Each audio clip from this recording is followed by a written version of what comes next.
जड़ भरत तथा महाराज राहुगण की वार्ता। इस अध्याय में भरत महाराज अर्थात जड़ भरत को सिंधु तथा 120 राज्यों के शासक राजा राहुगण ने अंगीकार कर लिया। उस राजा ने जड़ भरत को अपनी पालकी ढोने के लिए विवश किया और पालकी को ठीक से न उठाने के कारण उसको फटकार लगाई। राजा राहुगण को पालकी ढोने पालकी वाले कहार की आवश्यकता थी, जिसके लिए पालकी ढोने वालों के मुखिया ने जड़ भरत को अत्यंत उपयुक्त पाया। अतः उसे पालकी ढोने के लिए बाध्य किया गया। जड़ भरत ने इस आज्ञा का प्रतिवाद नहीं किया, उल्टे वे इसे विनम्रतापूर्वक स्वीकार करके पालकी ढोने लगे।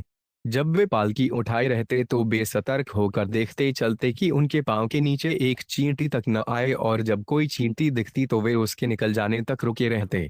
फलत वे अन्य कहारों के साथ कदम मिलाकर नहीं चल पाए।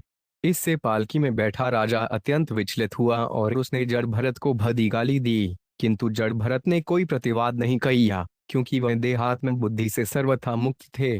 वे पालकी उठाए चलते रहे। जब उन्होंने फिर वैसा ही किया तो राजा ने उसे दंडित करने को धमकी दी। प्रतिक्रिया स्वरूप जड़ भरत बोलने लगे। उन्होंने राजा द्वारा प्रयुक्त गंदी भाषा का प्रतिवाद किया। जड़ भरत के उपदेश सुनकर राजा को आत्मज्ञान हुआ। ज्ञान आने पर उसने समझा कि उसने एक महान तथा साधु पुरुष का अपमान किया है। उस समय उसने विनीत भाव से आदरपूर्वक जड़ भरत की प्रार्थना की। तब उसे जड़ भरत द्वारा प्रयुक्त गूढ़ शब्दों के अर्थ जानने की इच्छा हुई और उसने सच्चे दिल से क्षमा याचना को उसने स्वीकार किया कि यदि कोई शुद्ध भक्त के चरण कमल की उपेक्षा करता है तो वे भगवान शिव के त्रिशूल द्वारा दंडित होता है। श्री शुभदवात सिंधु सौवीरप्ते रहुगणस्य जतिशमत्यास तट्टे तत्कुलपतिनाशी विकावाह पुरुषान्वेषण स्मय दैवेनोपसादित सद्विज्वर उपलब्धेश पीवा युवा सनहनाड़ो गुखर्वदद्विवोदुमलमिति पूर्वविष्टिगृहीतः सह गृहदीतः प्रस्भम तदरहंभक्ष्यब्रिका समानुभाव। दबलडंडा। 1। शब्दार्थ। सुखदेव गोस्वामी आगे बोले, हे राजन, इसके बाद सिंधु तथा सौवीर प्रदेशों का शासक रहुगण कपिलारम जा रहा था। जब राजा के मुख्य कहार पालकी वाहक इक्षुमती के तट पर पहुंचे तो उन्हें एक और कहार की आवश्यकता हुई। अतः वे किसी ऐसे व्यक्ति की खोज करने लगे और दैवशण उन्हें जड़ भरत मिल गया। उन्होंने सोचा कि यह तरुण और बलिष्ठ है और इसके अंग प्रत्यंग सुदृढ़ हैं। यह बैलों तथा गधों के तुल्य बोझा ढोने के लिए अत्यंत उपयुक्त है। ऐसा सोचते हुए यद्यपि महात्मा जड़ भरत ऐसे कार्य के लिए सर्वथा अनुपयुक्त थे तो भी कहारों ने बिना झिझक के पालकी ढोने के लिए उन्हें बाध्य कर दिया। यदा हि द्विज्वरसेषु मात्रावलोकानुक्तेर्न समाहिता पुरुषगतिस्तदा विस्मत्ता स्वश्यब्रिकाराहुगण उद्धार्य पुरुषान्धिवहतः हे वोद्धार साध्वतिक्रमत किमिति विस्ममोहिते यान्मति। 2। शब्दार्थ। किंतु अपने अहिंसक भाव के कारण जड़ भरत पालकी को ठीक से नहीं ले जा रहे थे। जैसे ही वे आगे बढ़ते हर 3 फुट पहले वे यह देखने के लिए रुक जाते कि कहीं कोई चींटी पर पांव तो नहीं पड़ रहा है। फलतः वे अन्य कहारों से तालमेल नहीं बैठा पा रहे थे। इसके कारण पालकी हिल रही थी। अतः राजा राहुगण ने तुरंत कहारों से पूछा, तुम लोग इस पालकी को ऊंची नीची करके क्यों लिए जा रहे हो? अच्छा हो यदि उसे ठीक से ले चलो। तात्पर्य। यद्यपि जड़ भरत को पालकी ढोने के लिए बाध्य किया गया था, किंतु उनके मन में मार्ग पर चलने वाली चींटियों के प्रति दया भाव बना हुआ था। ईश्वर का भक्त अत्यंत कष्टदायक परिस्थितियों में रहने पर भी भक्ति तथा अन्य उपयुक्त कार्यों को नहीं भूलता। यद्यपि जड़ भरत आध्यात्मिक ज्ञान में बड़े चढ़े योग्य ब्राह्मण थे, किंतु उनसे पालकी ढोने का कार्य लिया जा रहा था। उन्हें इसकी परवाह नहीं थी। फिर भी मार्ग पर चलते हुए उन्हें अपना यह कर्तव्य नहीं भूला था कि एक भी चींटी नहीं मरनी चाहिए। वैष्णव न तो ईर्ष्या करता है न ही वृथा उग्र बनता है। मार्ग में अनेक चींटियां थीं, किंतु जड़ भरत 3 फुट पहले ही इनके प्रति सचेत हो जाते। जब चींटियां निकल जाती तभी वे आगे कदम रखते। वैष्णव समस्त जीवों के प्रति अत्यंत दयालु होता है। भगवान कपिल देव सांख्य योग में बताते हैं, सुहृद सर्वदेहचिनाम जीव विभिन्न रूप धारण करते हैं। जो वैष्णव हैं वे मात्र मनुष्य समाज को अपनी दया के योग्य समझते हैं, किंतु श्री कृष्ण अपने को समस्त प्राणियों का पिता कहते हैं। फलत वैष्णव किसी भी प्राणी को असमय या वृथा ही विनष्ट नहीं होने देता। समस्त जीवों को विशेष भौतिक देह रूप में बंधकर कुछ अवधि पूरी करनी होती है। उन्हें स्वयं ही अन्य देह धारण करने के पूर्व इस शरीर के लिए निर्दिष्ट अवधि को पूरा करना होता है। इस प्रकार किसी पशु या अन्य जीव का वध उसे उस देह अवधि को पूरा करने में बाधक बनता है। अतः किसी को भी अपनी इंद्रिय तृप्ति के हेतु प्राणियों का वध नहीं करना चाहिए। क्योंकि इससे वे पाप कर्म में फंस जाएगा। अथ तईश्वरवच सोपालंभमुपाकर्ण्योपाय तुरीयाच्छिड़ित मन सस्ताव में विज्ञाप्या बभूवो। 3 शब्दार्थ। जब कहारों ने महाराजा राहुगण की धमकी सुनी तो वे उसके दंड से अत्यंत भयभीत हो गए और उनसे इस प्रकार कहने लगे। तात्पर्य। राजनीति शास्त्र के अनुसार राजा अपने अधीनस्थ लोगों को कभी समझाता है, कभी डराता है, कभी फटकारता है और कभी पुरस्कृत करता है। इस प्रकार वे उन पर शासन करता है। कहार समझ गए कि राजा क्रुद्ध है, अत वे उन्हें दंडित करेगा। न वयन नरदेव प्रमता भवन मानुप था साध्वे वहां मैं अयमश्रुनवनियुक्तोटपिन अद्भुतां भ्रजति नानेन सैवोड्मुहवयन पार्याम इति। दबलडंडा। 4 शब्दार्थ है स्वामी, कृपया ध्यान दें कि हम अपना कार्य करने में तनिक भी असावधान नहीं हैं। हम इस पालकी को आपकी इच्छानुसार निष्ठा से ले जा रहे हैं, किंतु यह व्यक्ति जिसे हाल ही में काम में लगाया गया है तेजी से नहीं चल पा रहा। अत हम उसके साथ पालकी ले जाने में असमर्थ हैं। तात्पर्य। पालकों के अन्य वाहक शूद्र थे, जबकि जड़ भरत न केवल उच्च कुलीन ब्राह्मण थे वरन परम भक्त भी थे। शूद्रों को किसी अन्य जीव पर दया नहीं आती, किंतु वैष्णव कभी शूद्र के समान आचरण नहीं करता। अत जब भी शूद्रों एवं ब्राह्मण वैष्णवों को एक साथ मिलाया जाता है तो कर्तव्य पालन में असंतुलन अवश्य आता है। शूद्र धरती पर चल रही चींटियों की परवाह किए बिना पालकी ले जा रहे थे, जबकि जड़ भरत शूद्रों के समान व्यवहार नहीं कर सकते थे, इसीलिए यह कठिनाई उत्पन्न हुई। सांसर्गिको दोष एवं नून में कस्यापि सर्वेशा सांसर्गिकाणा भवितुमयीति निश्चित्य निशम्य कृपणवचो राजा राहुगण उपासित विधो 5 पिनिमयेन बलात्कृतिष्दुत्थित मयूर्विस्पष्ट भ्रमतेज संजातवेद समिव्रज सावृतमतिरा। 5 शब्दार्थ। राजा राहुगण दंड से भयभीत कहारों के वचनन का अभिप्राय समझ रहा था। उसकी समझ में यह भी आ गया कि मात्र एक व्यक्ति के दोष के कारण पालकी ठीक से नहीं चल रही।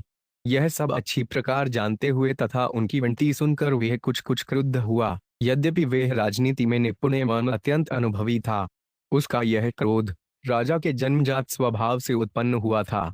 वस्तुतः राजा राहुगण का मन रजोगुण से आवृत था, अतः वह जड़ भरत से, जिनका ब्रह्मतेज राक्षसेड की अग्नि के समान सुस्पष्ट नहीं था, इस प्रकार बोला। तात्पर्य। इस श्लोक में सजोगुण तथा सत्वगुण का अंतर बताया गया है। यद्यपि राजा राजनीति और राज्य संचालन में निपुण था, तो भी रजोगुणी होने के कारण थोड़ा विचलित होने पर क्रुद्ध हो गया। अपने गूंगे तथा बहरे बनावे के कारण हो रहा अन्याय जड़ भरत को सहना पड़ा था, तो भी वे अपने आत्मज्ञान के कारण शांत बने रहे। इतने पर भी उनका ब्रह्मतेज उनके शरीर से स्पष्ट रूप से झलक रहा था। अहो कष्ट भ्रातर व्यक्तमुरुप श्रांतो दीर्घभद्वान में केवं मुहिवान सुचिरवान नाति पीवान असनहन नाड़ो जरसा चोप दुतो भवान सखे नो एवा पर इते सच कधिन इति बहु विप्रलब्धो 5 विद्या रचित गुण कर्माश्वस्वचरम कलेव्रेन वस्तुन संस्थान विशेषेण हन ममेतन अध्यारोपित मिथ्या प्रत्ययो ब्रह्मभूतस्तिष्णि शिबिका पूर्व दुवाह 6 शब्दार्थ। राजा राहुगण ने जड़ भरत से कहा, मेरे भाई, यह कितना कष्टप्रद है। तुम निश्चित ही अत्यंत थके लग रहे हो, क्योंकि तुम बहुत समय से और लंबी दूरी से किसी की सहायता के बिना अकेले ही पालकी ला रहे हो। इसके अतिरिक्त बुढ़ापे के कारण तुम अत्यधिक परेशान हो। हे मित्र, मैं देख रहा हूं कि तुम न तो मोटे ताजे हो, न ही हठे कटे हो। क्या तुम्हारे साथ के कहार तुम्हें सहयोग नहीं दे रहे? इस प्रकार राजा ने जड़ भरत को ताना मारा, किंतु इतने पर भी जड़ भरत को शरीर की सुधि नहीं थी। उसे ज्ञान था कि वह शरीर नहीं है, क्योंकि वह स्वरूप सिद्ध हो चुका था।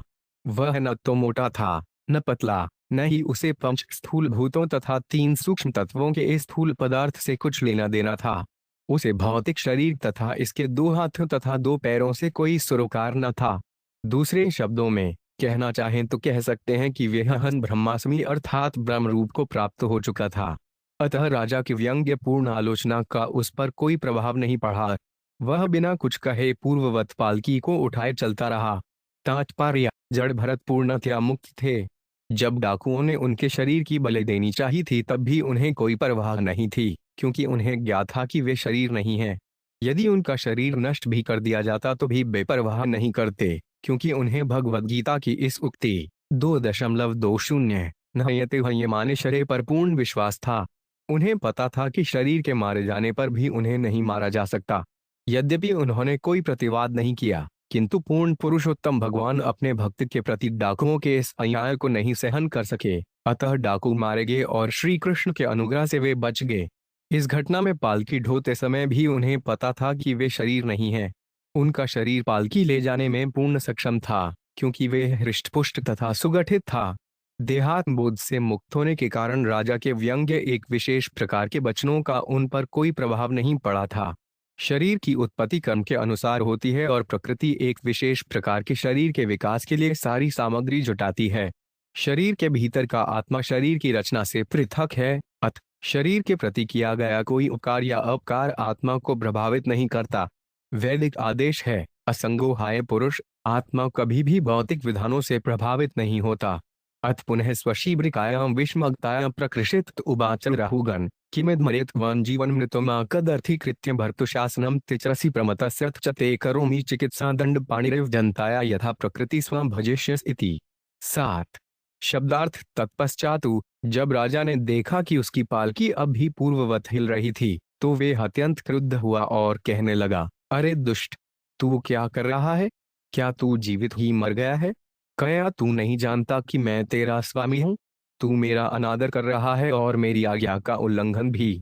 इस अवज्ञा के लिए मैं अब तुझे मृत्यु के अधीक्षक यमराज के ही सम्मान दंड दूंगा। मैं तेरा सही उपचार किए देता हूँ, जिससे तू होश में आ जाएगा और ठीक से काम करेगा। एवं बद्धम पिभाषमाण नरदेवाभिमानं रजसतम सानुविधेन मदेन तिरस्कृताशेष भगवत प्रियनिकेतन पंडित मानिमांस भगवान ब्रह्मणो ब्रह्मभूत सर्वभूत सुहृदात्मा योगेश्वर अचरयानातिव्युत्पन्न माते स्मथमान्वितस्मयरिद्मा। दबलडंडा। 8 शब्दार्थ राजा राहुगण अपने को राजा समझने के कारण देहात्म बुद्धि से ग्रस्त था और भौतिक प्रकृति के रजो तथा तमोगुणों से प्रभावित था। दंभ के कारण उसने जड़ भरत को अशोभनीय वचनों से दुत्कारा। जड़ भरत महान भक्त और श्री भगवान के प्रिय धाम थे। यद्यपि राजा अपने आप को बड़ा विद्वान मानता था, किंतु वह न तो महान भक्त की स्थिति से और न उसके गुणों से परिचित था। जड़ भरत तो साक्षात भगवान के परम धाम थे और अपने हृदय में ईश्वर के स्वरूप को धारण करते थे। वे समस्त प्राणियों के प्रिय मित्र थे और किसी प्रकार की देहात्म बुद्धि को नहीं मानते थे। अतः वे मुस्काए और इस प्रकार बोले। तात्पर्य: इस श्लोक में देहात्म बुद्धिमय तथा देहात्म बुद्धि से परे दिव्य व्यक्ति का अंतर बताया गया है। देहात्म बुद्धि के कारण राजा राहुगण अपने को राजा मानता था और अनेक अवांछनीय शब्दों में जड़ भरत को फटकार रहा था, किंतु जड़ भरत दिव्य पद प्राप्त होने के कारण तनिक भी क्रुद्ध नहीं हुए, बल्कि वे मुस्कुराए और राजा राहुगण को उपदेश देने लगे। परम वैष्णव सभी प्राणियों का सखा होता है, अतः वह अपने शत्रुओं का भी मित्र रहता है। वास्तव में वे किसी को शत्रु नहीं समझता। सुहृद शब्द हिनायक कभी कभी वैष्णव ऊपर से अभक्त पर रोष प्रकट करता है, किंतु यह अभक्त के लिए लाभप्रद होता है। वैदिक साहित्य ऐसे अनेक उदाहरणों से भरा पड़ा है। एक बार नारद कुबेर के 2 पुत्रों नलकूबर तथा मणिग्रीव पर क्रुद्ध हो गए तो उन्हें वृक्ष बना दिया। इसका परिणाम यह हुआ कि बाद में श्री कृष्ण ने उनका उद्धार किया। भक्त तो परम पद पर आसीन रहता है, अतः चाहे वे प्रसन्न हो या क्रुद्ध, इसमें कोई डॉलर अंतर नहीं पड़ता, क्योंकि प्रत्येक दशा में वह अपना आशीर्वाद देता है। ब्राह्मण उवाच त्वयोदितं व्यक्तं विप्रलब्ध्वान् भर्तु समिस्थाद्य वीरभार गंतुर्यदि स्थाद्धिगम्य मध्वापि वेति राशौ न विदां प्रवाद।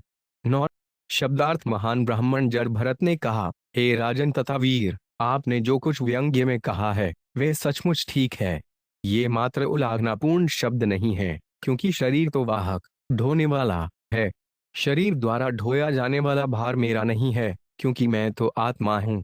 आपके कथनों में तनिक भी विरोधाभास नहीं है, क्योंकि मैं शरीर से भिन्न हूँ। मैं पालकी का ढोने वाला नहीं हूँ, वे तो शरीर है। निसंदेह जैसा आपने संकेत किया है, पालकी ढोने में मैंने कोई श्रम नहीं किया है, क्योंकि मैं तो शरीर से पृथक हूँ। आपने कहा कि मैं हष्टपुष्ट नहीं हूँ। ये शब्द उस व्यक्ति के सर्वथा अनुरूप हैं जो शरीर तथा आत्मा का अंतर नहीं जानता। शरीर मोटा या दुबला हो सकता है, किंतु कोई भी बुद्धिमान यह बात आत्मा के लिए नहीं कहेगा। जहां तक आत्मा का प्रश्न है, मैं न तो मोटा हूं न दुबला। अतः जब आप कहते हैं कि मैं हृष्टपुष्ट नहीं हूं, तो आप सही हैं, और यदि इस यात्रा का बोझ तथा वहां तक जाने का मार्ग मेरे अपने होते तो मेरे लिए अनेक कठिनाइयां होती, किंतु इनका संबंध मुझसे नहीं, मेरे शरीर से है, अतः मुझे कोई कष्ट नहीं है। तात्पर्य: भगवद गीता में कहा गया है कि आत्मज्ञानी कभी शरीर के सुख तथा दुख से विचलित नहीं होता। यह भौतिक शरीर आत्मा से सर्वथा पृथक है और शरीर के सुख तथा दुख व्यर्थ हैं। तब साधना का उद्देश्य शरीर तथा आत्मा के अंतर एवं शरीर के सुख दुख से आत्मा जिस तरह अप्रभावित रहता है उसे पहचाना तथा समझना है। जड़ भरत वास्तव में आत्म साक्षात्कार के धरातल पर स्थित थे। वे देहात्म बुद्धि से सर्वथा परे थे, अतः उन्होंने राजा को विश्वास दिलाया कि उनके शरीर के संबंध में कहीं भी उसकी विरोधी बातें आत्मस्वरूप उन पर लागू नहीं होती हैं। स्थौल्यंकार्य व्याधयाध्यष्ट शत्रुर्भयंकलिच्छा जराच निद्रारतिर्मयूर्हन्मदः शुचो देहिंजातस्य हि मे न सन्ति। 10 शब्दार्थ मोटापा, दुबलापन, शारीरिक तथा मानसिक कष्ट, भूख प्यास, भय, कलह, भौतिक सुख की कामना, बुढ़ापा, निद्रा, भौतिक पदार्थों में आसक्ति, क्रोध, शौक, मोह तथा देहाभिमान, ये सभी आत्मा के भौतिक आवरण के रूपांतर हैं। जो व्यक्ति देहात्म बुद्धि में लीन रहता है वही इनसे प्रभावित होता है, किंतु मैं तो समस्त प्रकार की देहात्म बुद्धि से मुक्त हूँ। फलतः मैं न तो मोटा हूँ न पतला, न ही वे सब जो आपने मेरे संबंध में कहा है। तात्पर्य: श्रील नरोत्तम दास ठाकुर ने गाया है, देस्यर्ति नाह्यार, संसार बंधन का हांतार। जो आध्यात्मिक रूप से उन्नत है उसका इस शरीर से या शरीर के कर्मों से कोई संबंध नहीं रह जाता। जब मनुष्य यह समझ जाता है कि वह शरीर नहीं है, वह न तो मोटा है न पतला, तो उसे उच्च स्तर का आत्म साक्षात्कार होता है। किंतु जब वह स्वरूप सिद्ध नहीं होता तो देहात्म बुद्धि उसे संसार में उलझा देती है। इस समय समूचा मानव समाज देहात्म बुद्धि के अधीन कार्यशील है। शास्त्रों में इस युग के व्यक्तियों को द्विपद पशु कहा गया है। जो सभ्यता ऐसे पशुओं द्वारा संचालित हो उनमें भला कोई कैसे सुखी रह सकता है। हमारा कृष्ण भावनामृत आंदोलन पतित समाज को आतक ज्ञान के धरातल तक उठाने के लिए प्रयत्नशील है। प्रत्येक प्राणी के लिए जड़ भरत की ही तरह तुरंत स्वरूप सिद्ध हो सकना संभव नहीं है। फिर भी श्रीमद् भागवत 1 फरवरी 18 में नष्टप्रायेषु 5 भद्रेषु नित्य भागवत से क्या भगवत्यर्तम श्लोके भक्तिर्धवती नष्ट की। जितना ही हम देहात्म बुद्धि से दूर रहेंगे उतना ही हम भक्ति में स्थिर होंगे और उतना ही अधिक शांत एवं सुखी हो सकेंगे। इस संबंध में श्रील मध्वाचार्य का कथन है कि जो भौतिकता से जितना अधिक प्रभावित होते हैं उनमें उतनी ही अधिक देहात्म बुद्धि होती है। ऐसे व्यक्ति विभिन्न शारीरिक लक्षणों के प्रति चिंतित रहते हैं, किंतु जो इनसे मुक्त होता है वे भौतिकता में भी शरीर के बिना जीवित रहता है। जीवन्यु तत्वनियम्रेन राजन आद्यंतवशद विकृतस्य दष्टम स्वस्वाम्य भावुश्रो विडय यत्र तहाच्यते डुसो विधिकृत्य योग। 11 शब्दार्थ: हे राजन, आपने वृथा ही मुझ पर जीवित होने पर भी मृतुल्य होने का आरोप लगाया है। इस भौतिक संबंध में मैं इतना ही कहना चाहूंगा कि ऐसा सर्वत्र है, क्योंकि प्रत्येक भौतिक वस्तु का अपना आदि तथा अंत होता है। आपका यह सोचना कि मैं राजा तथा स्वामी हूँ और इस प्रकार आप द्वारा मुझे आज्ञा दिया जाना भी ठीक नहीं है, क्योंकि ये पद अस्थायी हैं। आज आप राजा हैं और मैं आपका दास हूँ, किंतु कल स्थिति बदल सकती है और आप मेरे दास हो सकते हैं, मैं आपका स्वामी। ये नियति द्वारा उत्पन्न अस्थायी परिस्थितियां हैं। तात्पर्य: इस संसार में देहात्म बुद्धि ही सारे कष्टों का मूल कारण है।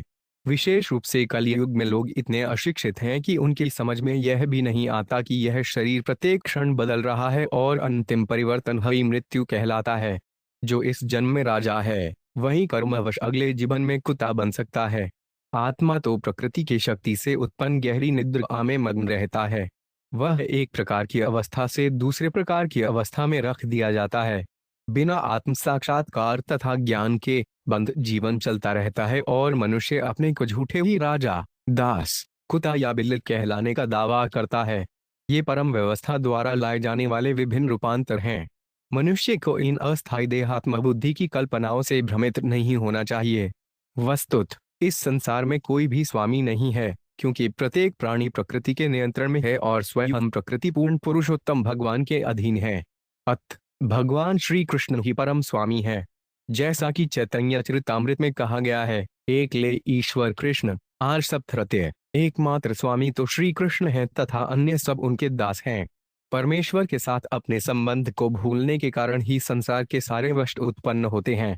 विशेष दुद्धेर तीव्रन मना पश्याम यतन व्यवहार तो उयत कईश्वरस्तत्र किमीशितव्यं तथापि राजन करवाम कित्ते। 12 शब्दार्थ: है राजन, यदि आप अब भी यह सोचते हैं कि आप राजा हैं और मैं आपका दास, तो आप आज्ञा दें और मुझे आपकी आज्ञा का पालन करना होगा। तो मैं यह कह सकता हूँ कि यह अंतर क्षणिक है और व्यवहार या परंपरावश प्राप्त होता है। मुझे इसका अन्य कारण नहीं दिखाई पड़ता।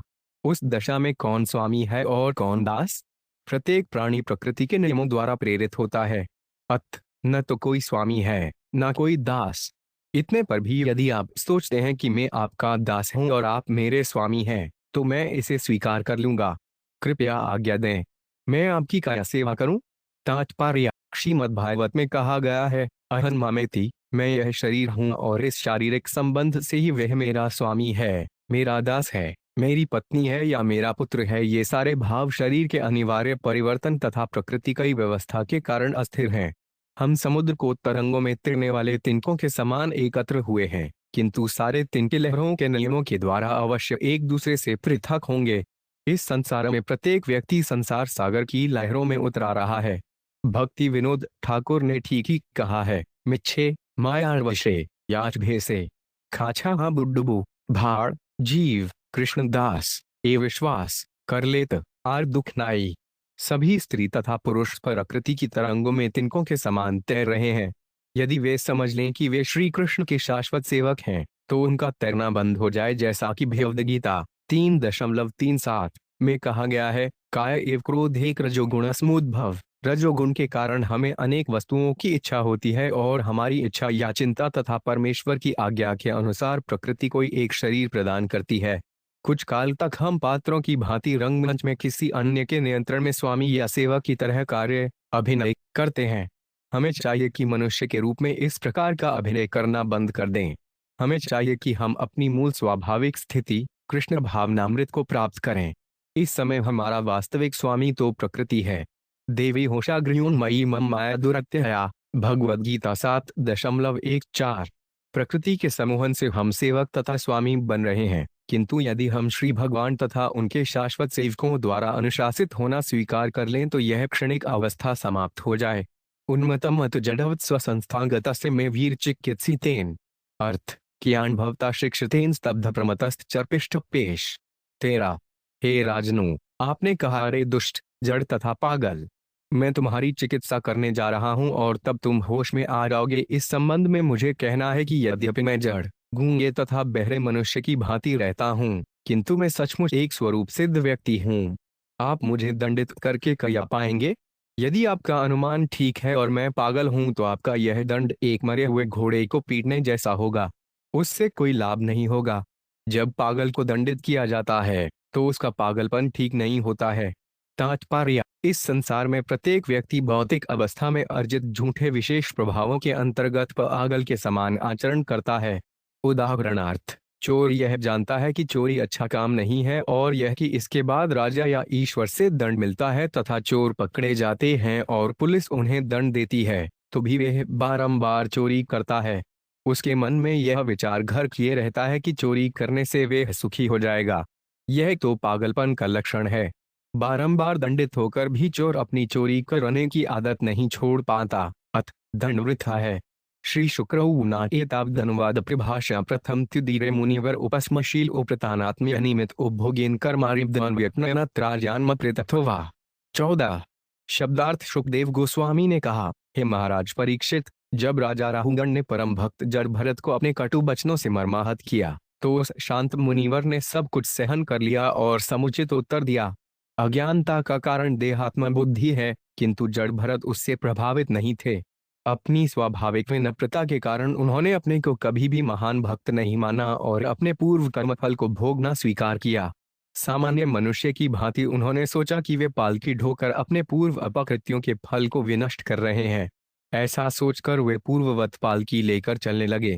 तात्पर्य: ईश्वर का उच्च भक्त कभी यह नहीं सोचता कि वे परमहंस अथवा मुक्त पुरुष है। वह तो सदैव ईश्वर का विनीत दास बना रहता है। विपरीत परिस्थितियों में भी वे अपने पूर्वजन्म के कर्म फलों को भोगना स्वीकार करता है। वह ईश्वर पर कभी दोषारोपण नहीं करता है कि उनके कारण उसे कष्ट उठाने पड़ रहे हैं। ये परम भक्त के लक्षण हैं। तत्ते अनुकंपासु समीक्षमाण। जब परिस्थितियां पलट जाती हैं तो भक्त यही सोचता है कि पलटी हुई ये परिस्थितियां तो ईश्वर द्वारा प्रदत्त रियायतें हैं। वह कभी अपने स्वामी पर क्रुद्ध नहीं होता और उसका स्वामी उसे जो भी स्थिति प्रदान करता है उससे वह सदैव संतुष्ट रहता है। प्रत्येक दशा में वह अपनी भक्ति चालू रखता है। ऐसे पुरुष को निश्चित रूप से परम धाम लौटने की स्थिति प्राप्त होती है। जैसा कि श्रीमद् भागवत 1.0.1.4.8 में कहा गया है, तते अनुकंपासुस्मीक्षणाणो भुज्ञानवादमकृत विपाकम हृदागपुरीर्विद्धनपस्ते जीवेत्यो मुक्तिपदे सदा यथाक। हे ईश्वर, जो आपकी अहेतुक कृपा प्राप्त करने के लिए निरंतर प्रतीक्षा करता है और आपको हृदय से सादर नमस्कार करता हुआ पूर्व दुष्कर्मों के फलों को भोगता रहता है, वह अवश्य ही मुक्ति का भागी है, क्योंकि यह उसका अधिकार बन जाता है। सचापि पांडवीय सिंधु सौवीर प्रतिस्तत्व जिज्ञासाया समिव श्रद्धयाधिकृताधिकारस्तदुद ग्रंथि मोचनंदु विज्वच आश्रुत्य बहुयो ग्रंथ संपत्तांत्वर्यावृहम शीर्षपाद मूलमुपसृत क्षमाप्यन्वृत्तनुपदेवस्मय उवाच। 15। शब्दार्थ सुखदेव गोस्वामी ने आगे कहा है, श्रेष्ठ पांडुवंशी महाराज परीक्षित, सिंधु तथा सौवीर के राजा रहुगण की परम सत्य की चर्चाओं में श्रद्धा थी। इस प्रकार सुयोग्य होने के कारण उसने जड़ भरत से वह दार्शनिक उपदेश सुना जिसकी संस्तुति सभी योग साधना के ग्रंथ करते हैं और जिससे हृदय में पड़ी गांठ ढीली पड़ती है। इस प्रकार उसका राजमद नष्ट हो गया। वह तुरंत पालकी से नीचे उतर आया और जड़ भरत के चरण कमलों में अपना सिर रखकर पृथ्वी पर दंडवत गिर गया, जिससे वे इस ब्राह्मण श्रेष्ठ को कहे गए अपमानपूर्ण शब्दों के लिए क्षमा प्राप्त कर सके। तब उसने इस प्रकार प्रार्थना की। तात्पर्य: भगवद गीता 4.2 में भगवान श्री कृष्ण का कथन है, एवं परंपरा प्राप्तम यज्ञयो विदु सकालेने ज्ञाहता योगो नष्ट। परंतु इस प्रकार यह परम विज्ञान गुरु परंपरा द्वारा प्राप्त किया गया और राजर्षियों ने इसे इसी विधि से जाना, किंतु कालक्रम से वह परंपरा टूट गई, जिससे यह विज्ञान लुप्त प्राय हो गया। प्रतीत होता है गुरु परंपरा से राजा भी ऋषियों के तुल्य थे।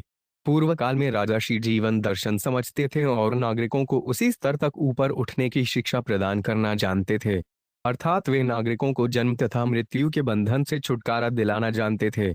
जब महाराज दशरथ अयोध्या में राज कर रहे थे तो एक बार महर्षि विश्वामित्र असुरों के वध के लिए उनसे रामचंद्र तथा लक्ष्मण को जंगल ले जाने के लिए मांगने आए। जब विश्वामित्र मुनि महाराज दशरथ के दरबार में आए तो उनका स्वागत करने के लिए उन्होंने उनसे पूछा, यथवत पुनर्जन्म जाए, अर्थात जन्म तथा मृत्यु के चक्र को जीतने के उनके प्रयत्न ठीक से चल रहे हैं न? वैदिक सभ्यता को संपूर्ण प्रक्रिया इसी तथ्य पर आधारित है। हमें ज्ञात होना चाहिए कि जन्म मृत्यु के चक्र को किस प्रकार जीता जा सकता है। महाराज रहुगण को भी जीवन का लक्ष्य ज्ञात था। जब जड़ भरत ने उनके समक्ष जीवन दर्शन प्रस्तुत किया तो उन्होंने इसकी तत्काल प्रशंसा की। वैदिक समाज की यही आधारशिला है। विद्वान ब्राह्मण संत तथा ऋषि वैदिक प्रयोजन से परिचित थे। वे राजाओं को आम जन समूह के कल्याण के लिए उपदेश देते थे। इस प्रकार उनके सहयोग से जन समूह को लाभ पहुंचता था, इसलिए प्रत्येक वस्तु में सफलता प्राप्त होती थी। महाराज रहुगण को मनुष्य जीवन को महत्वपूर्ण रूपेण ज्ञात थी। उन्हें अपने द्वारा जड़ भरत को कहे गए अपशब्दों का खेद था। वे तुरंत पालकी से उतरकर जड़ भरत के पांवों पर गिर पड़े, क्षमा मांगी और जीवन के महत्व के विषय में, जिसे ब्रह्म जिज्ञासा कहते हैं, अधिक जानने की प्रार्थना की। इस समय के उत्तराज्य अधिकारी जीवन मूल्यों के विषय में सर्वथा अनजान हैं। जब साधु संत लोग वैदिक ज्ञान का प्रसार करना चाहते हैं तो वे उनको नमस्कार तक नहीं करते हैं और आध्यात्मिक ज्ञान के प्रचार में अवरोध उत्पन्न करते हैं। इस प्रकार यह कहा जा सकता है कि प्राचीन राजशासन स्वर्ग तुल्य था और वर्तमान शासन नरक तुल्य है। कस्त्वनिगृढ़श्चर सिद्धविजाना बिभर्षि सूत्रन कत्मो 5 वधूतय कस्या सिकुनृत्य यहाँ पे कस्मात् क्षेमाय नश्चेद सिनोत शुक्ल। 16। शब्दार्थ राजा राहुगण बोले, हे ब्राह्मण, आप इस जगत में अत्यंत प्रचंड भाव से तथा अज्ञात रूप से विचरण करते प्रतीत हो रहे हैं। आप कौन हैं? क्या आप विद्वान ब्राह्मण तथा साधु पुरुष हैं? आपने जने उदाहरण कर रखा है। कहीं आप दत्तात्रेय आदि अवधूतों में से कोई विद्वान तो नहीं है? क्या मैं पूछ सकता हूँ कि आप किसके शिष्य हैं? आप कहाँ रहते हैं? आप इस स्थान पर क्यों आए हैं? कहीं आप हमारे कल्याण के लिए तो यहाँ नहीं आए? कृपया बताएं कि आप कौन हैं। तात्पर्य: राजा राहुगण को जब पता चल गया कि जड़ भरत गुरु परंपरा से अथवा जन्म से ब्राह्मण कुल के हैं तो वे अधिक वैदिक ज्ञान प्राप्त करने के लिए आतुर हो उठा। जैसा कि वेदों में उद्धृत है, तद विज्ञानार्थ अगुरुप एवाभिगच्छेत रहुगण जड़ भरत को अपना गुरुवार स्वीकार कर रहा था। किंतु गुरुवार को चाहिए कि वह अपने पद को यज्ञोपवीत धारण करने से नहीं, वरन अपने ब्रह्म ज्ञान से सिद्ध करे। यह भी महत्वपूर्ण बात है कि रघुगण ने जड़ भरत से उनके कुल के संबंध में पूछा। कुल भी दो प्रकार के होते हैं, एक तो वंश परंपरा से प्राप्त तथा दूसरा गुरु परंपरा से प्राप्त। इन दोनों ही प्रकारों से ज्ञान की प्राप्ति होती है। शुक्ल शब्द सात्विक गुण का सूचक है। किसी को आत्म ज्ञान प्राप्त करना है तो उसे प्रामाणिक ब्राह्मण गुरु के पास जाना चाहिए, चाहे वह गुरु परंपरा से हो अथवा विद्वान ब्राह्मणों के कुल से संबद्ध हो। नाहन विषडे सुराज्ञे जक्षशुलान्यमस्य दंडातु नागर्क सोमानिल तपास्था छड्ढे भूषण ब्रह्मकुलाभमानात्। 17 शब्दार्थ महानुभाव। न तो मुझे इंद्र के वज्र का भय है, न नागनश का, न भगवान शिव के त्रिशूल का। मुझे न तो मृत्यु के अधीक्षक यमराज के दंड की परवाह है, न ही मैं अग्नि, तप, सूर्य, चंद्रमा, वायु अथवा कुबेर के अस्त्रों से भयभीत हूँ, परंतु मैं ब्राह्मण के अपमान से डरता हूँ। मुझे इससे बहुत भय लगता है। तात्पर्य। जब श्री चैतन्य महाप्रभु प्रयाग में दशाश्वमेध घाट पर रूप गोस्वामी को शिक्षा दे रहे थे तो उन्होंने वैष्णव अपराध को गंभीरता का स्पष्ट संकेत किया था। उन्होंने वैष्णव अपराध की तुलना हाथी माता मत हाथी से की थी। जब मत हाथी उद्यान में घुसता है तो वे सारे फल फूल उजाड़ देता है। इसी प्रकार से यदि कोई वैष्णव का अपमान करता है तो वे अपनी आध्यात्मिक संपत्ति को नष्ट कर रहा है। ब्राह्मण का डॉलरपमान अत्यंत घातक होता है और यह महाराज रघुगण जानते थे, अतः उन्होंने अपने अपराध को स्पष्ट रूप से स्वीकार लिया। यद्यपि अनेक दारुण वस्तुएं हैं, यथा वज्र, अग्नि, यमराज का दंड, भगवान शिव का त्रिशूल आदि, किंतु इनमें से एक भी जड़ भरत जैसे ब्राह्मण के प्रति अपराध के तुल्य दारुण नहीं है। अतः महाराज रघुगण तुरंत ही पालकी से नीचे उतरे और ब्राह्मण जड़ भरत से क्षमा याचना के लिए उनके चरण कमलों पर गिर गए। तदुहासणो जड्वन्नि गुण विज्ञान वीर्यों विचरस्थ पारय वचांस्योग्रथ चितानि साथोनन क्षमन्ते मनसापि भेतुम। 18 शब्दार्थ। महाशय, ऐसा प्रतीत होता है कि आपका महत आध्यात्मिक ज्ञान प्रचंड है। आप समस्त भौतिक संसर्ग से रहित हैं और परमात्मा के विचार में पूर्णतया तल्लीन हैं, इसलिए आपका आध्यात्मिक ज्ञान अनंत है। कृपया बलताने का कष्ट करें कि आप जड़वत सर्वत्र क्यों घूम रहे हैं। हे साधु, आपने योग सम्मत शब्द कहे हैं, किंतु हमारे लिए उनको समझ पाना संभव नहीं है, अतः कृपा करके विस्तार से कहें। तात्पर्य। जड़ भरत जैसे साधु पुरुष सामान्य शब्द नहीं बोलते। वे जो कुछ भी कहते हैं वे योगियों तथा सिद्धों द्वारा स्वीकृत हुआ होता है। सामान्य व्यक्ति तथा साधु पुरुष के बीच यही अंतर होता है। श्रोता को भी जड़ भरत जैसे सिद्ध पुरुष के वचन समझने के लिए प्रबुद्ध होना चाहिए। भगवद गीता अर्जुन को ही सुनाई गई, अन्यों को नहीं। श्री कृष्ण ने जानबूझकर आत्मज्ञान की शिक्षा के लिए अर्जुन को चुना, क्योंकि अर्जुन परम भक्त और विश्वास पात्र मित्र था। इसी प्रकार महापुरुष शूद्रों, वैश्यों, स्त्रियों या अज्ञानियों को उपदेश देकर ज्ञानियों को ही देते हैं। कभी कभी सामान्य व्यक्तियों को दर्शन का उपदेश देना घातक भी होता है, किंतु श्री चैतन्य महाप्रभु ने कलयुग के पतित जीवों के लाभ हेतु हमें अमोघ साधन हरे कृष्ण मंत्र का जप प्रदान किया है। सामान्य जन समूह यद्यपि शूद्र तथा इससे भी निम्न क्यों नहीं, किंतु हरे कृष्ण मंत्र के जप से वह शुद्ध हो सकता है। तब सभी व्यक्ति भगवद गीता तथा श्रीमद् भागवत के दार्शनिक वचनों को समझ सकते हैं। इसीलिए हमारे कृष्ण भावनामृत आंदोलन ने सामान्य जनसमूह के लिए हरे कृष्ण महामंत्र जप स्वीकार किया है। जब क्रमश लोग शुद्ध हो जाते हैं तो उन्हें भगवद गीता तथा श्रीमद् भागवत के उपदेश की शिक्षा दी जाती है। स्त्री, शूद्र तथा द्विज बंधु जैसे भौतिकतावादी प्राणी आत्मोन्नति को नहीं समझ पाते तो भी उन्हें वैष्णव की शरण में जानना चाहिए, क्योंकि वे शूद्रों को भी भगवद गीता तथा श्रीमद् भागवतम का उच्च ज्ञान प्रदान करने की कला जानता है। अहंच योगेश्वर मात्म तत्व विदा मुनीन परम गुरुवार वै पृष्ठम प्रवृत्त है किमिहारणं तत्साक्षाधरे ज्ञान कक्लावतीर्णम। 19 शब्दार्थ। मैं आपको योग शक्ति का प्रतिष्ठित स्वामी मानता हूँ। आप आत्मज्ञान से भली भांति परिचित हैं। आप साधुओं में परम पूज्य हैं और आप समस्त मानव समाज के कल्याण के लिए अवतरित हुए हैं। आप आत्मज्ञान प्रदान करने आए हैं और ईश्वर के अवतार तथा ज्ञान के अंश कपिल देव के साक्षात प्रतिनिधि हैं। अतः मैं आपसे पूछ रहा हूँ, हे गुरुवार, इस संसार में सर्वाधिक सुरक्षित आश्रय कौन सा है। तात्पर्य। भगवद गीता 6.47 में श्री कृष्ण ने पुष्टि की है, योगिनामापि सर्वेषु मद्यतेन्नान्तरत्ना श्रद्धावान भजते यो मां समे युक्ततमो मत। सब योगियों में भी जो योगी श्रद्धा भाव से मेरे परायण होकर दिव्य प्रेम भक्ति योग के द्वारा मेरी सेवा करता है, वे मुझसे परम अंतरंग रूप में युक्त हैं और परम श्रेष्ठ है। जड़ भरत पूर्ण योगी थे। पूर्व जन्म में वे सम्राट भरत महाराज थे और अब वही साधुओं में महापुरुष और समस्त योग शक्तियों के स्वामी थे। यद्यपि जड़ भरत सामान्य जीव थे, किंतु श्री भगवान कपिल देव से समस्त ज्ञान उन्हें विरासत में मिला था। अतः उन्हें साक्षात श्री भगवान माना जा सकता था। इसकी पुष्टि श्री विश्वनाथ चक्रवर्ती ठाकुर ने गुरुवार की प्रार्थना में लिखे इस पद्य में की है। साक्षात धरित्वेन समस्त शासित रह। जड़ भरत जैसा महापुरुष भगवान के ही तुल्य है, क्योंकि अयों को ज्ञान प्रदान करने के कारण वे ईश्वर का प्रतिनिधित्व करता है। यहाँ पर जड़ भरत को भगवान का प्रत्यक्ष प्रतिनिधि माना गया है, क्योंकि वे परमेश्वर की ओर से ज्ञान प्रदान कर रहे थे।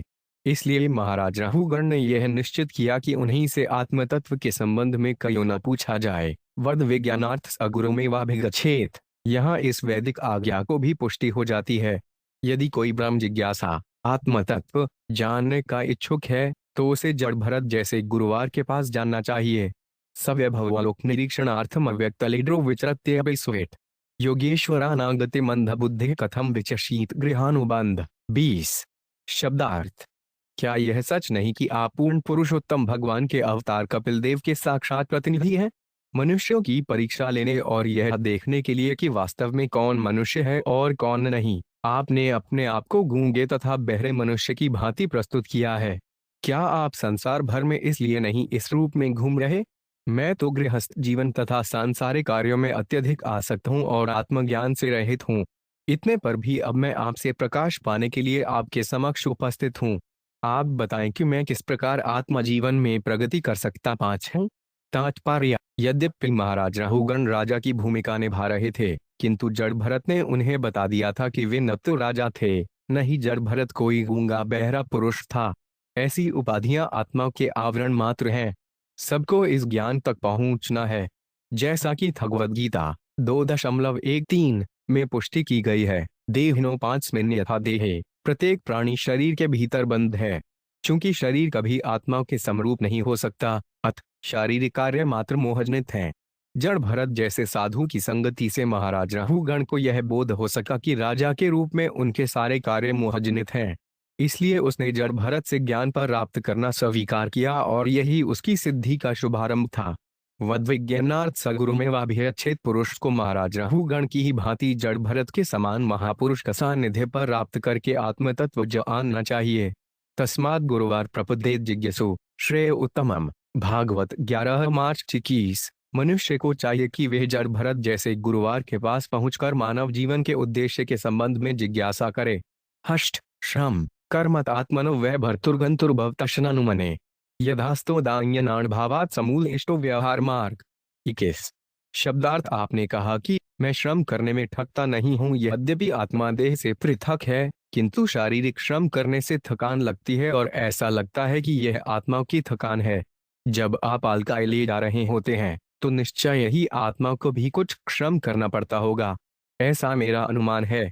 आपने यह भी कहा है कि स्वामी तथा सेवक का बाह्य आचरण वास्तविक नहीं है, किंतु प्रत्यक्ष जगत में यह वास्तविकता भले न हो तो भी प्रत्यक्ष जगत पदार्थों से वस्तुएं प्रभावित तो हो ही सकती हैं। ऐसा हश्य तथा अनुभवगम्य है। अतः भले ही भौतिक कार्यकलाप अस्थायी हों, किंतु उन्हें असत्य नहीं कहा जा सकता। तात्पर्य। यह निर्विशेष मायावाद दर्शन तथा व्यावहारिक वैष्णव दर्शन की विवेचना है। मायावाद दर्शन इस प्रत्यक्ष जगत को असत्य मानता है, किंतु वैष्णव दर्शन शाखत्री इसे स्वीकार नहीं करते। वे यह जानते हैं कि प्रत्यक्ष जगत क्षणिक है, किंतु असत्य नहीं। रात्रि में दिखाई पड़ने वाला स्वप्न निश्चय ही असत्य होता है, किंतु कभी कभी स्वप्न दृष्टा भयानक स्वप्न से अत्यधिक प्रभावित होता है। आत्मा की थकान सत्य नहीं, किंतु जब तक मनुष्य मोहग्रस्त बना रहता है तब तक वे ऐसे झूठे स्वप्नों से प्रथम भावित होता है। स्वप्न देखते समय वास्तविक तथ्यों से बचा नहीं जा सकता और बद्धजीव को अपने स्वप्न के कारण कष्ट भोगना पड़ता है। जल का घड़ा मिट्टी का बना होने से क्षणिक नाशवान है। वास्तव में जल का घड़ा जल पात्र नहीं होता, वे तो मात्र मिट्टी रहता है।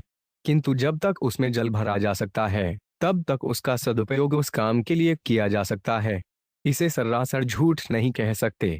स्थाल्यनि तपाते सोड्भित्ताप तस्तंडुल गर्भरंथी देहेन्द्रिया श्वासस्नग्निकर्षात् तत्संस्कृति पुरुषस्थानुरोधात्। 22।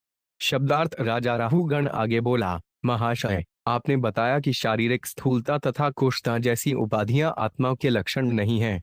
यह सही नहीं है, क्योंकि सुख तथा दुख जैसी उपाधियों का अनुभव आत्मा को अवश्य होता है। आप दूध तथा चावल को एक पात्र में भरकर अग्नि के ऊपर रखें तो दूध तथा चावल क्रम से स्वतः तप्त होते हैं। इसी प्रकार शारीरिक सुखों तथा दुखों से हमारी इंद्रियां, मन तथा आत्मा प्रभावित होते हैं। आत्मा को इस परिवेश से सर्वथा बाहर नहीं रखा जा सकता। तात्पर्य, महाराज राहुगण ने जो तर्क प्रस्तुत किया वह व्यावहारिक दृष्टि से ठीक है, किंतु यह देहात्म बुद्धि के प्रति आसक्ति से उत्पन्न होता है। यह कहा जा सकता है कि मोटर कार में बैठा व्यक्ति मोटर कार से सर्वथा पृथक है, किंतु यदि मोटर कार को कोई क्षति पहुंचती है तो उसके स्वामी को अत्यधिक अपनेपन के कारण कष्ट पहुंचता है।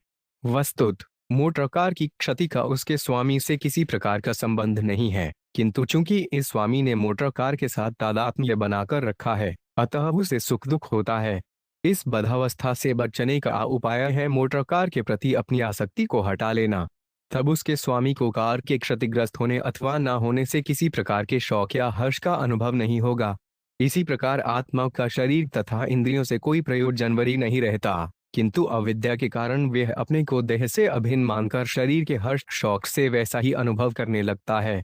शास्त्राभिगोप्ता नृप्ति प्रजनयः इडुरो वेनपिनष्टि तिष्ठम् स्वधर्ममाराधनमच्युतस्य दीहमानो विज्वाति गौढ़म। 23। शब्दार्थ महाशय, आपने बताया कि राजा तथा प्रजा अथवा स्वामी और सेवक के संबंध शाश्वत नहीं होते। यद्यपि ऐसे संबंध अस्थायी हैं, तो भी जब कोई व्यक्ति राजा बनता है तो उसका कर्तव्य नागरिकों पर शासन करना और नियमों की अवज्ञा करने वालों को दंडित करना है। उनको दंडित करके वह नागरिकों को राज्य के नियमों का पालन करने की शिक्षा देता है। पुनः आपने कहा है कि मूक तथा बधिर को दंड देना, चरवित को चरवण करना या पिसी लुगदी को फिर से पीसना है, जिसका अभिप्राय यह हुआ कि इससे कोई लाभ नहीं होता। किंतु यदि कोई परमेश्वर द्वारा आदिष्ट अपने कर्तव्यों के पालन में लगा रहता है तो उसके पाप कर्म निश्चय ही घट जाते हैं। अतः यदि किसी को बलपूर्वक उसके कर्तव्य में लगा दिया जाए तो उसे लाभ पहुंचता है, क्योंकि इस प्रकार उसके समस्त पाप दूर हो सकते हैं। तात्पर्य, महाराज राहुगण द्वारा प्रस्तुत किया गया यह तर्क अत्यंत प्रभावोत्पादक है। श्री रूप गोस्वामी अपने ग्रंथ भक्तिरसामृत सिंधु 1, 2, 4 में कहते हैं कि तस्मात् केनाप्युपायन मनः कृष्णे निवेशित, जैसे भी हो सके मनुष्य को कृष्ण भावनामृत में लगना चाहिए। वस्तुतः प्रत्येक प्राणी श्री कृष्ण का शाश्वत सेवक है, किंतु विस्मृति के कारण वह माया का शाश्वत दास बन जाता है। जब तक वह माया की सेवा में लगा रहता है उसे सुख नहीं मिल सकता। हमारे कृष्ण भावनामृत आंदोलन का उद्देश्य लोगों को कृष्ण भक्ति में लगातार रखना है। इससे वे समस्त प्रकार के भौतिक कल्मशों एवं पाप कर्मों से मुक्त हो सकेंगे। इसकी पुष्टि भगवद गीता 4.10 में इस प्रकार की गई है, वीतराग भय क्रोधा, भौतिक कार्यों से विरक्त होने पर हमें भय तथा क्रोध से छुटकारा मिलेगा। तपस्या से मनुष्य शुद्ध होकर परम धाम वापस जाने का अधिकारी बन जाता है। राजा का कर्तव्य है कि अपनी प्रजा पर इस प्रकार शासन करे कि वह कृष्ण चेतना युक्त हो सके। यह सबों के लिए लाभप्रद होगा। दुर्भाग्यवश राजा या राष्ट्रपति जनता को ईश्वर की सेवा के बजाय इंद्रिय तृप्ति के लिए प्रेरित करते हैं, किंतु यह किसी के लिए भी लाभप्रद नहीं। महाराज राहुगण ने अपनी पालकी ढोने के लिए जड़ भरत को लगाया था, जो राजा के लिए एक प्रकार की इंद्रिय तृप्ति ही था। किंतु यदि कोई भगवान की सेवा में पालकी उठाने वाला कहार बनता है तो वे निश्चित रूप से लाभप्रद है। यदि नास्तिक सभ्यता में कोई राष्ट्रपति अपनी जनता को किसी प्रकार से भक्ति या कृष्ण भावनामृत जगाने के प्रति उन्मुख कर सके तो वह नागरिकों की सर्वश्रेष्ठ सेवा करता है। तन्मे भवन अर्देवाभिमान मदेन तुच्छीकृत सत्तमस्य कृषिष्ठ मैत्री क्षमार्थ बंधो यथा तरे सद्वध्यान ममना। 24। शब्दार्थ, आपने जो भी कहा है उसमें मुझे विरोधाभास लगता है। हे दीन बंधु, मैंने आपको अपमानित करके बहुत बड़ा अपराध किया है। राजा का शरीर धारण करने के कारण मैं झूठी प्रतिष्ठा से फूला हुआ था, अतः इसके लिए मैं अवश्य ही अपराधी हूँ। अब मेरी प्रार्थना है कि मुझ पर अहेतुक अनुग्रह की दृष्टि डालें। यदि आप ऐसा करें तो आपका अपमान करके मैंने जो पाप कर्म किया है उससे मुक्त हो सकूंगा। तात्पर्य: श्री चैतन्य महाप्रभु ने कहा है कि वैष्णव के प्रति अपराध करने वाले के समस्त परमार्थिक कार्य नष्ट हो जाते हैं। वैष्णव अपराध प्रमथ हाथी द्वारा किए गए अपराध के तुल्य है। प्रमथ हाथी अत्यंत श्रम से तैयार किए गए सारे उद्यान को विनष्ट कर सकता है। मनुष्य को भक्ति का कितना ही उच्च पद क्यों न प्राप्त हो, किंतु यदि वह किसी प्रकार वैष्णव की अवमानना करता है तो सारी व्यवस्था बिखर जाती है। राजा राहुगण ने अनजाने जड़ भरत की अवमानना की, किंतु जब उसे ज्ञान हुआ तो उसने क्षमा याचना कर ली।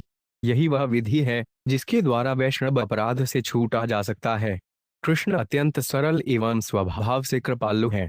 यदि कोई किसी वैष्णव के चरण कमलों पर अपराध करता है तो मनुष्य को तुरंत उससे क्षमा मांग लेनी चाहिए, जिससे आत्म प्रगति न रुके न विक्रिया विश्व सुहत सखस्य सामेन्विताभिमते स्तवापि महद्वीमान 800 कृतार्धिमाहर एनडख्यति दुरात पिशूल पानी।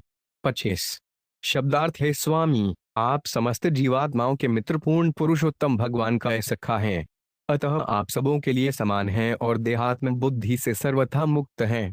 यद्यपि मैंने आपकी अवमानना करके अपराध किया है, किंतु मैं जानता हूं कि मेरे इस तिरस्कार से आपको कोई हानि या लाभ नहीं होने वाला है।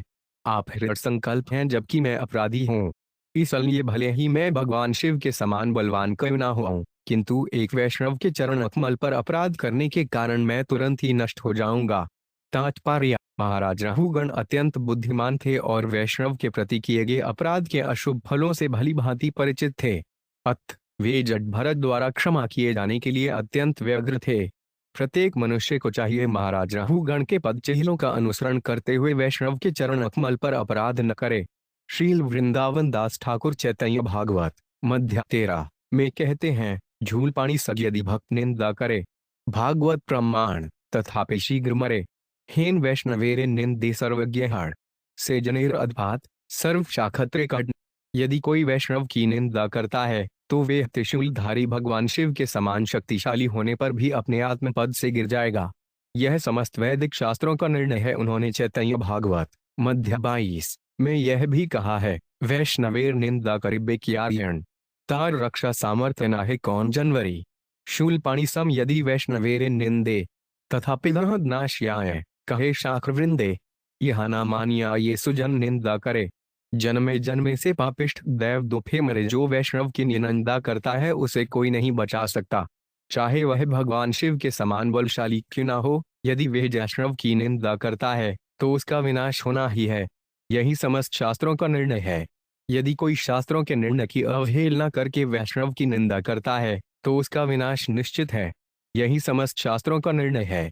यदि कोई शास्त्रों के निर्णय की अवहेलना करके वैष्णव की निंदा करता है तो इसके कारण वह जन्म जन्मांतर तक कष्ट भोगता है। इस प्रकार श्रीमद् भागवत के 5वें स्कंद के अंतर्गत जड़ भरत तथा महाराज राहुगण की वार्ता नामक 10वें अध्याय के भक्ति वेदांत तात्पर्य पूर्ण हुए।